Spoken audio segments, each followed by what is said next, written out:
अस्सलाम वालेकुम students, welcome to BS notes.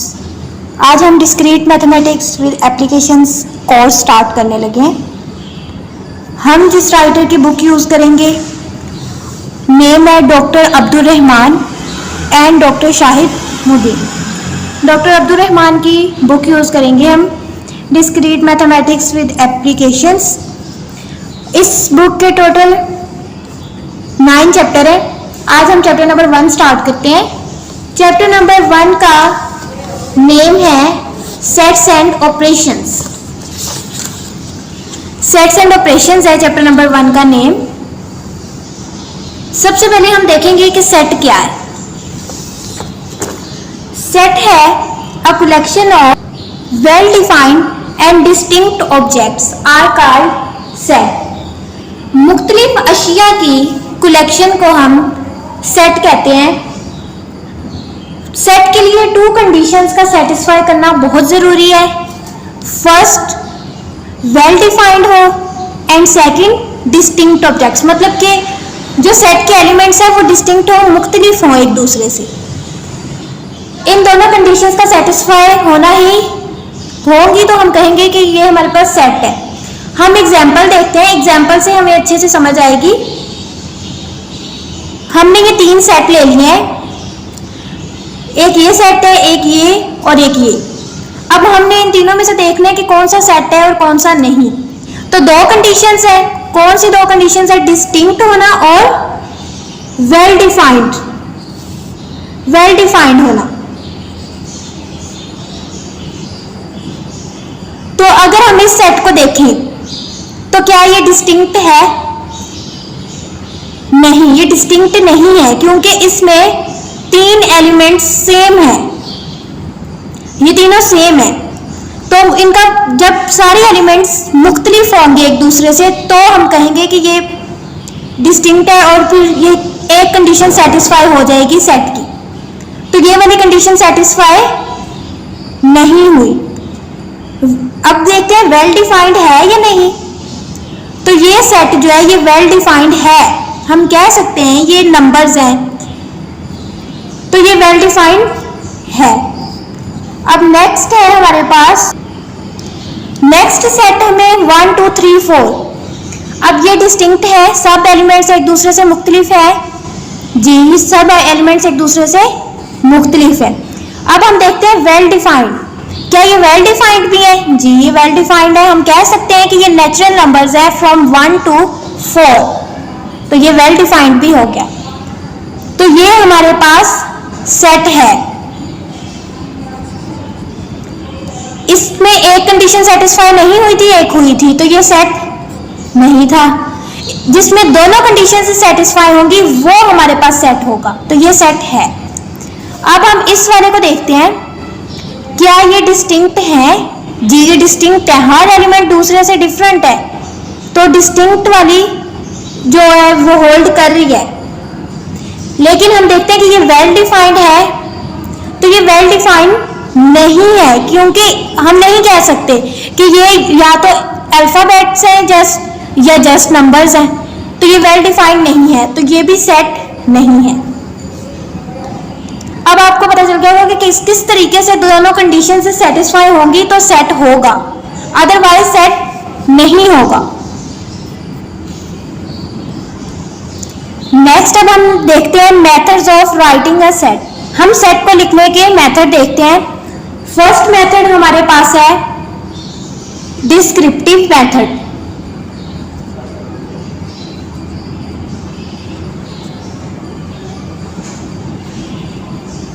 First method कौन सा है हमारे पास?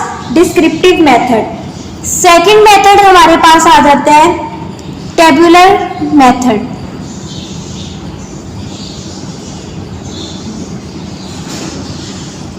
एंड थर्ड मेथड हमारे पास सेट में आता है सेट बिल्डर फॉर्म।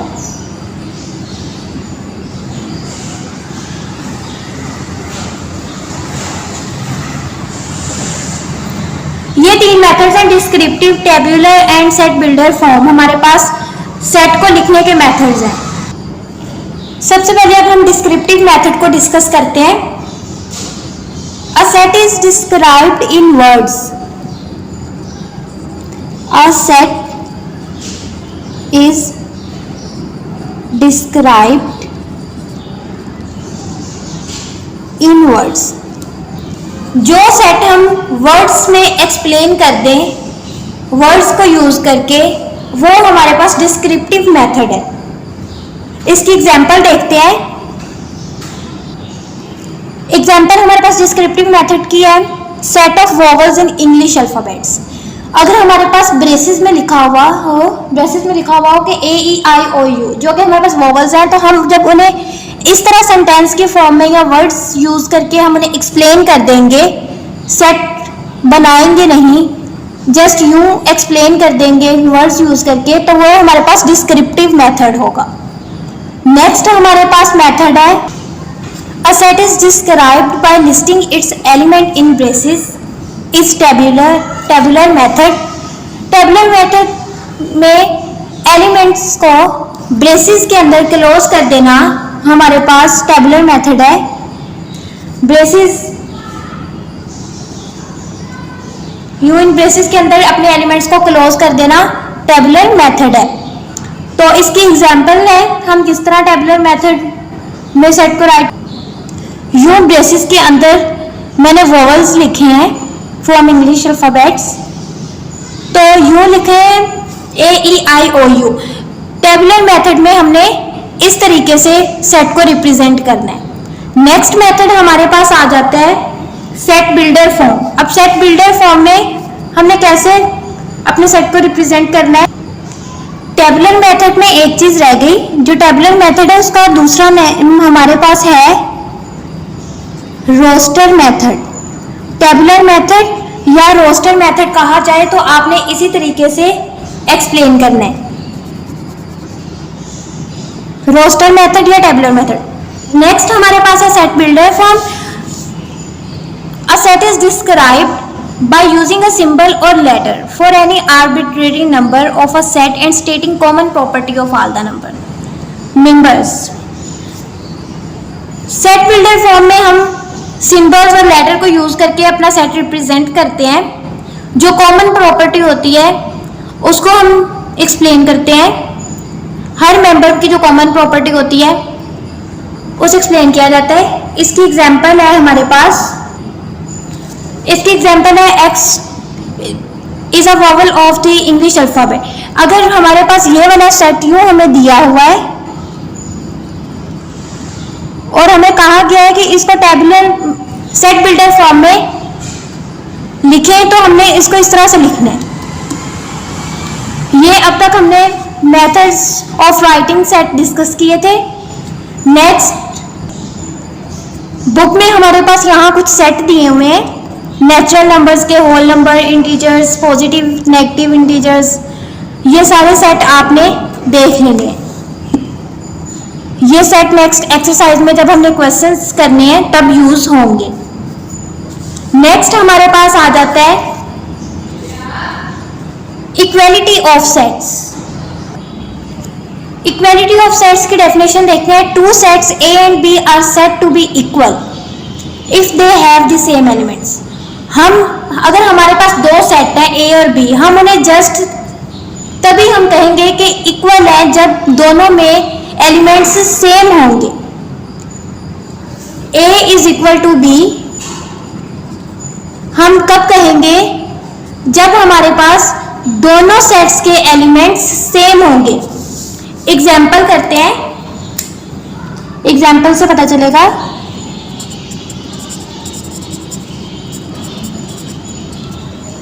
अगर हमारे पास ए सेट दिया हुआ है 1 2 3 और बी हमें दिया हुआ है 3 2 1, तो अगर हम देखें तो इन दोनों सेट्स के एलिमेंट्स सेम है। इसमें भी 1 2 3 है, इसमें भी 1 2 3 है। जस्ट ये है कि इधर सीक्वेंस के साथ है, इधर सीक्वेंस के साथ नहीं है, लेकिन सेम है एलिमेंट्स। दोनों सेट्स के एलिमेंट्स सेम है, दोनों सेट्स के एलिमेंट्स। तो हम कह सकते हैं कि ये ए इज इक्वल टू बी। तो इक्वलिटी ऑफ सेट्स हमारे पास ये था।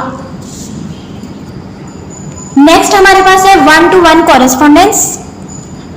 If the elements of two sets can be paired in such a way that each element of A is paired with one and only one element of B, अगर हमारे पास दो set है और हर set का एक एलिमेंट किसी दूसरे set के एलिमेंट के साथ कोई रिलेशन या कोई पेयर बना ले तो वो 1-to-1 कॉरेस्पॉन्डेंस बन जाएगी। जस्ट एक जो हमारे पास एक एलिमेंट है वो जस्ट वन एलिमेंट के साथ ही बना सकते हैं। ऐसे नहीं होगा कि एक एलिमेंट काफी ज्यादा एलिमेंट्स के साथ पेयर बनाए। एक एलिमेंट जस्ट एक एलिमेंट के साथ बनाएगा और बाकियों के साथ नहीं होगा। तो इस तरह 1-to-1 कॉरेस्पॉन्डेंस क्रिएट हो जाएगी। इसकी एग्जांपल हम देखते हैं। अगर हमारे पास दो सेट हैं, एक ए और बी, ए में हमारे पास अल्फाबेट्स आ जाते हैं, बी में हमारे पास नंबर्स हैं। तो अगर इस तरह का पेयर बने, कुछ यूं और ये इस तरह के पेयर्स बनेंगे तो हम कहेंगे ये 1-to-1 कॉरेस्पॉन्डेंस है। लेकिन ये नहीं होगा कि ये ए 1 के साथ भी बना ले, 2 के साथ भी, 3 के साथ भी, फिर बी भी यूं नहीं। एक एलिमेंट दूसरे सेट के किसी एक एलिमेंट से ही पेयर बना सकते हैं। 1-to-1 कॉरेस्पॉन्डेंस ये थी। नेक्स्ट हम देखते हैं equivalent sets. Two sets are equivalent if 1-to-1 correspondence established between them. अब जस्ट दो अगर सेट हैं उनके दरमियान अगर 1-to-1 कॉरेस्पॉन्डेंस जो हमने पीछे डिस्कस की है, अगर तो वो इस्टेब्लिश हो रही है दो सेट्स के दरमियान तो वो इक्विवेलेंट है, अदरवाइज वो इक्विवेलेंट सेट्स नहीं होंगे। हम एग्जांपल देखते हैं। ये एग्जांपल थी इक्विवेलेंट सेट्स की। इक्विवेलेंट सेट्स थे ना जिनके दरमियान 1-to-1 कॉरेस्पॉन्डेंस इस्टेब्लिश हो सके। तो इनके दरमियान 1-to-1 कॉरेस्पॉन्डेंस देखते हैं इस्टेब्लिश हो रही है या नहीं। इसका पेयर इसके साथ बन जाए, इसका इसके साथ, इसका इसके साथ और इसका इसके साथ, तो इसका मतलब कि यहाँ पर 1-to-1 कॉरेस्पॉन्डेंस इस्टेब्लिश हो रही है। तो ये इक्विवेलेंट सेट्स हैं। नेक्स्ट हमारे पास जो टर्म आ जाती है वो है order of a set. Order of a set क्या है? फर्स्ट हम इसकी डेफिनेशन देखते हैं। डेफिनेशन है हमारे पास number of elements in a set. किसी भी सेट में जो नंबर ऑफ एलिमेंट्स हैं, एलिमेंट्स की जो तादाद है वो हमारे पास उस सेट का ऑर्डर होगा। अगर हमारे पास किसी भी सेट में 5 एलिमेंट्स हैं तो उसका ऑर्डर क्या होगा? 5। अगर हमारे पास 7 एलिमेंट्स हैं तो उसका ऑर्डर क्या होगा? 7 ऑर्डर होगा। एग्जाम्पल देखते हैं। अगर हमारे पास एग्जाम्पल है ऐसे A B C D E और हमें कहा जाए कि इसका ऑर्डर क्या है, तो हम इन एलिमेंट्स को काउंट करेंगे 1 2 3 4 5। तो हम लिख देंगे ऑर्डर इसका क्या है? 5। अगर ये सेट है हमारे पास, इसका ऑर्डर क्या है?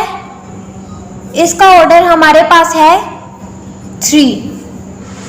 ऑर्डर ऑफ अ सेट का दूसरा नेम हमारे पास है कार्डिनैलिटी ऑफ द सेट। अगर ऑर्डर ऑफ अ सेट कहा जाए या कार्डिनैलिटी ऑफ द सेट कहा जाए तो बात एक ही है। हमने दोनों में नंबर ऑफ एलिमेंट्स को काउंट करना है और बता देना है, जिस तरह हमने इन एग्जांपल्स में किया है। नेक्स्ट हमारे पास हो जाता है सिंगलटन सेट। सिंगलटन सेट क्या होता है? अ set having just one element. वो सेट जिसमें सिर्फ हमारे पास एक एलिमेंट हो वो सिंगलटन सेट होगा। डेफिनेशन लिखती हूँ मैं इसकी। क्या डेफिनेशन इसकी? हमारे पास a set having just one element is called singleton set. वो सेट जिसमें हमारे पास जस्ट वन एलिमेंट हो, जस्ट वन एलिमेंट हो, वो क्या होगा हमारे पास? Singleton set. अब हम इसकी एग्जांपल देखते हैं। सिंगलटन सेट की एग्जांपल है इसकी हमारे पास, अगर ए कोई सेट है उसके बीच जस्ट वन एलिमेंट दिया हुआ है ए। इसी तरह अगर कोई बी सेट है हमारे पास तो उसमें जस्ट वन एलिमेंट दिया हो। सी है हमारे पास कोई, उसमें जस्ट 1 एलिमेंट दिया हो। तो ये क्या है, एग्जाम्पल्स हैं सिंगलटन सेट की। नेक्स्ट हमारे पास डेफिनेशन है एम्प्टी सेट। अब एम्प्टी के वर्ड से ही पता चल रहा है कि खाली सेट। एम्प्टी सेट मतलब खाली सेट। इसकी डेफिनेशन है हमारे पास a set having no element. वो सेट जिसमें हमारे पास कोई एलिमेंट भी ना हो, वो सेट हमारे पास एम्प्टी सेट होगा। इसकी एग्जाम्पल देखते हैं, बिल्कुल खाली सेट है। एग्जाम्पल है इसकी हमारे पास एम्प्टी सेट की।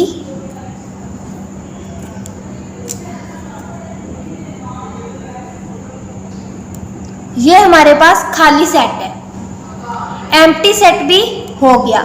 नेक्स्ट हमारे पास है एक एमसीक्यू देख लेते हैं हम। अगर हमारे पास ये सेट है तो हम इसे कौन सा सेट कहेंगे? हम इसे सिंगलटन सेट कहेंगे या एम्प्टी सेट कहेंगे? ज़्यादातर स्टूडेंट्स इसे एम्प्टी सेट कहते हैं, क्योंकि कहते हैं कि ज़ीरो की वैल्यू नहीं होती, तो फिर ये खाली ही हुआ।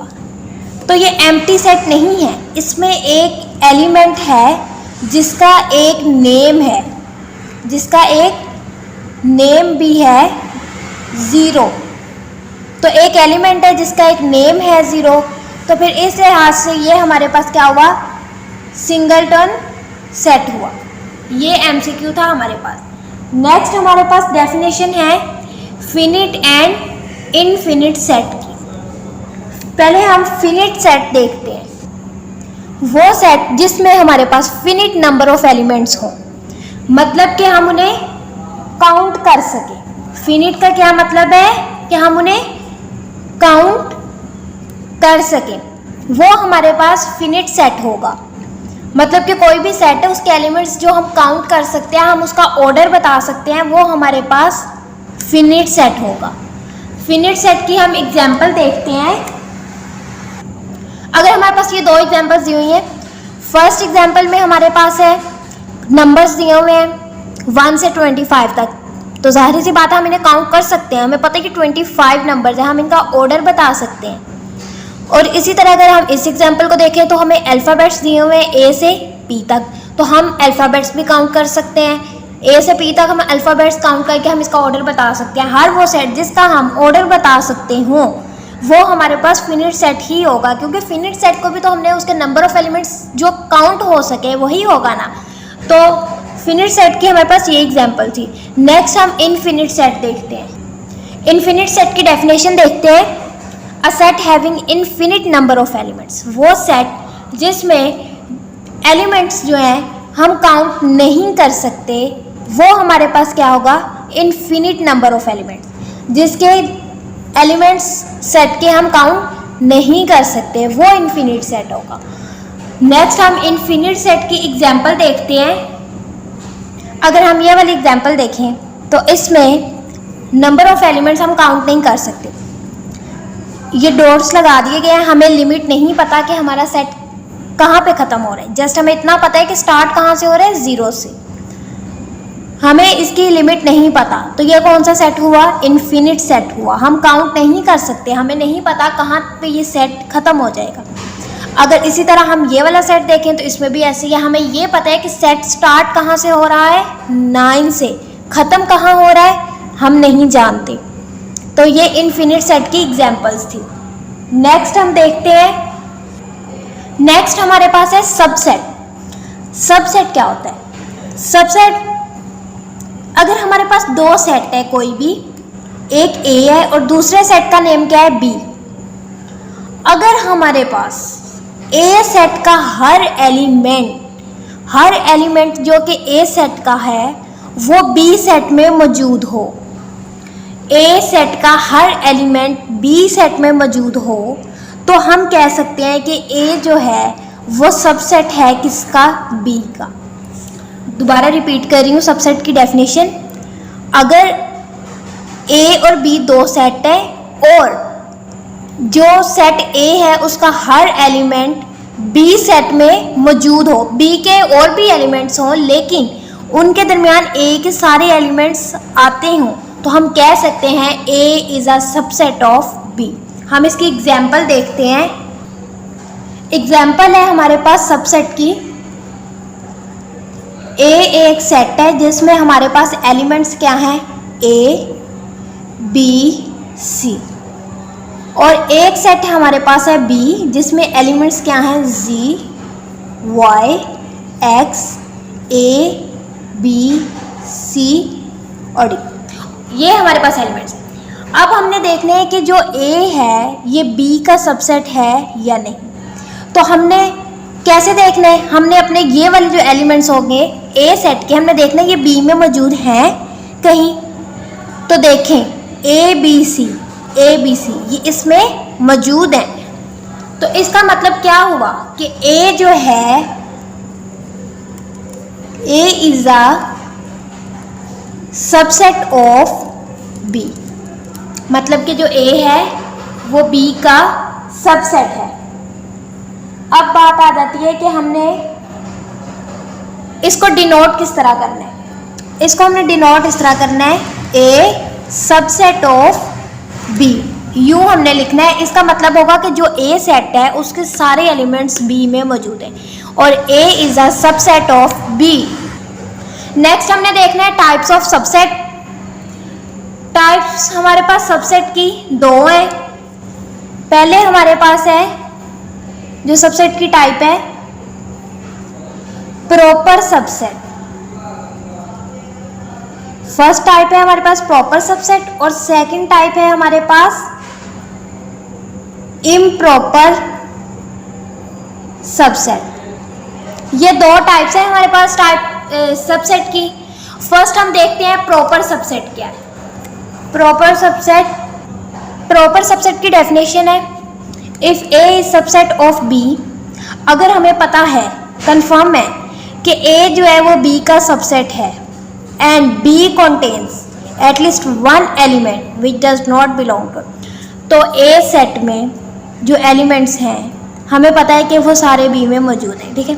लेकिन अब प्रॉपर सबसेट की जब बात होगी तब हमने प्रॉपर सबसेट बताना है, तो हमने क्या देखना है कि बी में कोई एक ऐसा एलिमेंट, एक या एक से ज़्यादा ऐसे एलिमेंट्स हों जो ए में मौजूद ना हो। बी का एलिमेंट वो मौजूद ए में ना हो, ए के तो सारे इसमें हों लेकिन इसमें कुछ डिफरेंट एलिमेंट्स हों इससे भी,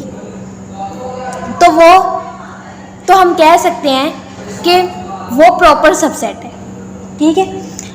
दोबारा रिपीट कर रही हूँ, ए जो है वो बी का सबसेट हो, ये बात हमें कंफर्म हो, बट फिर हमें पता है ना कि ए के सारे एलिमेंट्स बी में मौजूद हैं, तो फिर बी में कोई ऐसे एलिमेंट्स हो, एक या एक से ज़्यादा, जो ए में फिर मौजूद ना हो।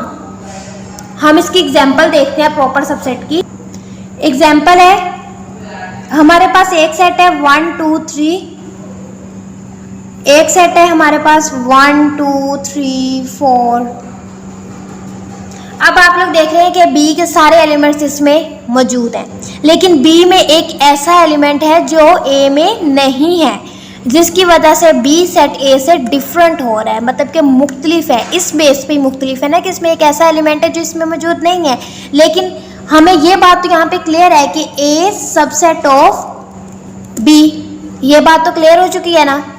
लेकिन अब हमें ये भी पता चल चुका है कि बी में एक ऐसा एलिमेंट जो कि ए सेट के एलिमेंट्स में मौजूद नहीं है। अब हम देखते हैं कि हमने प्रॉपर सबसेट को डिनोट किस तरह करवाना है। हमने यूं डिनोट करवाना है, ये हमने करवाया किसको, सबसेट को, और ये किसको करवाया, प्रॉपर सबसेट को। ये हमने करवाया प्रॉपर सबसेट को। नेक्स्ट हम देखते हैं इम्प्रॉपर सबसेट, जो कि सेकंड टाइप है सबसेट की। अब हम बात कर रहे हैं इम्प्रॉपर सबसेट की।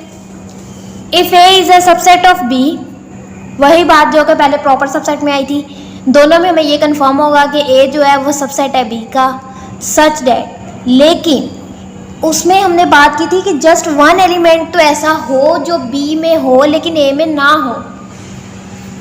इसमें ऐसा नहीं होगा, इसमें ए और बी बिल्कुल सेम सेट होंगे।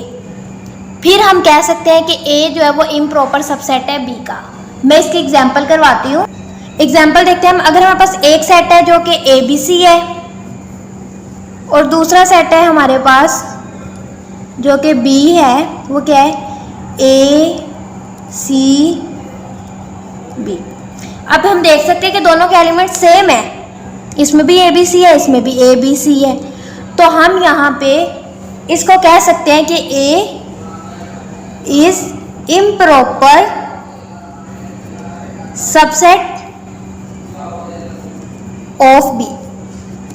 तो ये हमारे पास इम्प्रॉपर सबसेट था।